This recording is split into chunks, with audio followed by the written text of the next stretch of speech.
আমবাসা ও কুলাইয়ের হাসপাতালের সামনে বিভিন্ন ওষুধের দোকানে অভিযান চালালো প্রশাসন, যার নেতৃত্বে ছিলেন জেলা ড্রাগ ইন্সপেক্টিং অফিসার বিশ্বজিৎ সিংহ রায় সহ আরও অনেকে।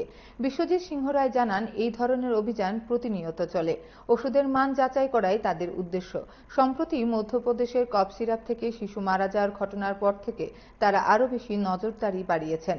আগামী দিনেও তা চলতে থাকবে।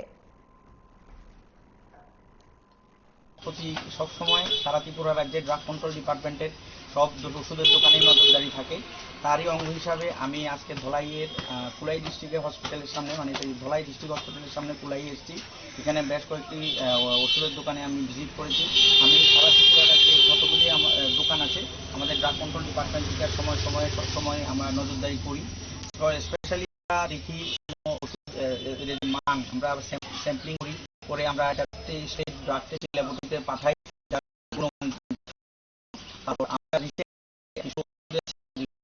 কাপ সিরাপ এগুলি নিয়ে মধ্যপ্রদেশে কিছু বাচ্চা মারা গেছিল, এখন আমরা স্পেশালটা দিচ্ছি। সবগুলো ওষুধ আমরা স্যাম্পলিং করছি, যে যে ওষুধ আমরা মার্কেটে অ্যাভেলেবেল আছে এটার গুণমান ঠিক আছে কিনা।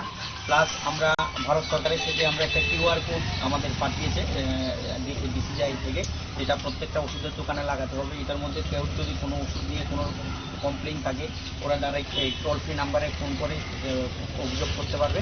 প্লাস আমরা সবসময় আমরা প্রতি মাসে মাসে আমরা ইন্সপেকশন করি।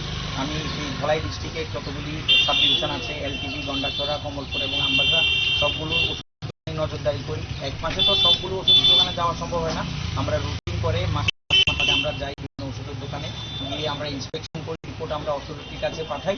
এখন কোনো ওষুধের দোকানে যদি কোনো রকমের ফল্ট থাকে, কিছু সমস্যা, সেটার উপরে এখানে সবজ করে, তারপর সাসপেনশন হয়, মাঝে মাঝে ক্যান্সেলেশনও হয়। আমরা সব এটা আজকে আতঙ্ক না, সবসময় আমরা এটা থাকে, এটা প্রতিনিয়তই আমরা করি। আমরা যে সুস্থ ভারত, যাতে মানুষ সুস্থ ওষুধটা পায়, সাশ্রয়ে পায়। আর একটা আমার কাছে একটা কমপ্লেন ছিল, অনেকগুলো ওষুধের দোকানে যে জিএসটি রেটটা কমেছে, ওই রেটে বিক্রি করছে না, বর্ধিত রেটেই বিক্রি করছে। ওইটা নিয়েও আমি একটু নজরদারি করছি। এখনও যতটুকু নজরে এসছে, কোনো ওষুধের দোকানে জিএসটি এটা করেনি, জিএসটি যতটুকু ছাড় আছে ওই ছাড় দিয়েই করেছে। কিন্তু কিছু কিছু ওষুধের দোকানে এই যে আমাদের যে কাপ সিরাপ, পেডিগ্রি কাপ সিরাপে কিনা বেচার মধ্যে একটু অমিল পেয়েছি। এগুলি আমি অথরিটির কাছে রিপোর্ট করব। আগামী দিনে স্যার যা শাস্তি দেবেন ওরা এটা করতে হবে, এটা কার্যকর করতে হবে। সবগুলিতে ফার্মাসিস্ট নেই, যেগুলিতে ফার্মাসিস্ট